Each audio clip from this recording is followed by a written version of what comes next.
தமிழ்நாடு பௌத்தர்கள் சங்க பேரவை சமூக நல்லிணக்க உலக அமைதி தம்ம பேரணி மற்றும் உலக திரிபிடக சத்தம சஜ்ஜயானா ஓதும் நிகழ்ச்சி. பல்வேறு நாடுகளின் பிக்குகள் பங்கேற்பு.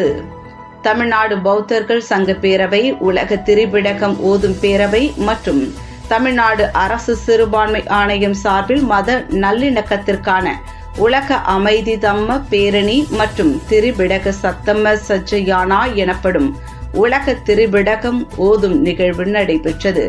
சுமார் 800 ஆண்டுகளுக்கு பிறகு காஞ்சிபுரத்தில் நடைபெற்ற இந்த நிகழ்ச்சிக்கு பெங்களூரு மகாபோதி சொசைட்டி செயலாளர் பிக்கு ஆனந்த பந்தே மற்றும் உலக திரிபிடகம் ஓதும் பேரவை உபாசகி வாங்மோ தீக்ஷி ஆகியோர் தலைமை வகித்தனர். தமிழ்நாடு பௌத்தர்கள்